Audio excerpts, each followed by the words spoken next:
ഞാനുള്ളത് hunger Ford എന്ന് പറഞ്ഞൊരു എസ്റ്റേറ്റ് വ്യൂ പോയിന്റ്. അവിടെ എങ്ങനെയാന്ന് വെച്ചാൽ അവിടുത്തെ ഒരു പാലും പഴയ ഒരു പൊളിഞ്ഞ ഒരു എസ്റ്റേറ്റിന്റെ ലയങ്ങളൊക്കെ ഇല്ലേ, ഒരു പഴയ അങ്ങനത്തെ ഒരു ടൈപ്പ് ബിൽഡിങ്ങും കാര്യങ്ങളൊക്കെയാണ്. അപ്പൊ അതൊരു ഏതൊക്കെയോ ഫിലിമിലൊക്കെ ഉണ്ട്, അങ്ങനെ ഫേമസ് ആയ ഒരു സംഭവമാണത്. അപ്പൊ അത് ഈ അടുത്താണ് ഇൻസ്റ്റാഗ്രാമിലൂടെ ഒക്കെ റീലിൽ കൂടെ ഒക്കെ ആൾക്കാർ കുറച്ചും കൂടെ ഫേമസ് ആവാൻ തുടങ്ങി. അങ്ങനത്തെ ഒരു സ്ഥലമാണ് ഇത്. പൈക്കര ലേക്ക് കഴിഞ്ഞ് ഒരു 10 കിലോമീറ്ററാണ് ഇങ്ങോട്ടുള്ളത്. പൈക്കര ലേക്ക് കഴിഞ്ഞിട്ട് ഒരു 8 കിലോമീറ്റർ പോയി കഴിഞ്ഞ് മെയിൻ റോഡിൽ പോയി കഴിഞ്ഞാൽ ഒരു 3 കിലോമീറ്റർ ഡൈവേർഷൻ ഉണ്ട്. ആ ഡൈവേർഷൻ എടുത്തുകൊണ്ട് വരണം. അത് വരുന്ന സമയത്ത് നമുക്ക് നല്ല ഫീലാണ് കേട്ടോ.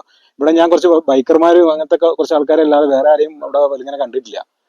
പിന്നെ ഇതിന് വേറെ പ്രത്യേകതയും കൂടി ഉണ്ട്. ഇങ്ങോട്ട് വരുന്ന റൂട്ട് ഉണ്ടല്ലോ, ഞാൻ മെയിൻ റോഡിൽ നിന്ന് ഡൈവേർഷൻ എടുത്ത് ഇങ്ങോട്ട് വരുന്ന റൂട്ട് എന്ന് പറഞ്ഞാൽ പെട്ടെന്ന് നമ്മളൊരു കാട്ടിൽ ചെന്ന മാതിരി ഉണ്ടാവും. അങ്ങനത്തെ റൂട്ടാ.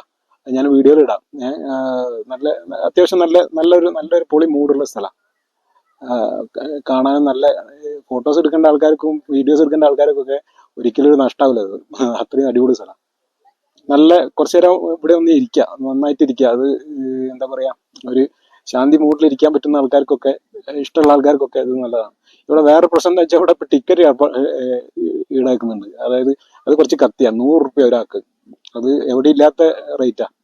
പക്ഷെ ഈ സ്ഥലം ഇത്ര അടിപൊളിയായതുകൊണ്ട് അത് 30 മിനിറ്റ് ഇതിനുള്ളിൽ കറങ്ങാനേ. അത് സ്ഥലം ഇത്ര അടിപൊളിയായതുകൊണ്ട് ഞാനത് ആ 100 റുപ്യ കൊടുത്ത് എടുത്തതേ ഉള്ളൂ.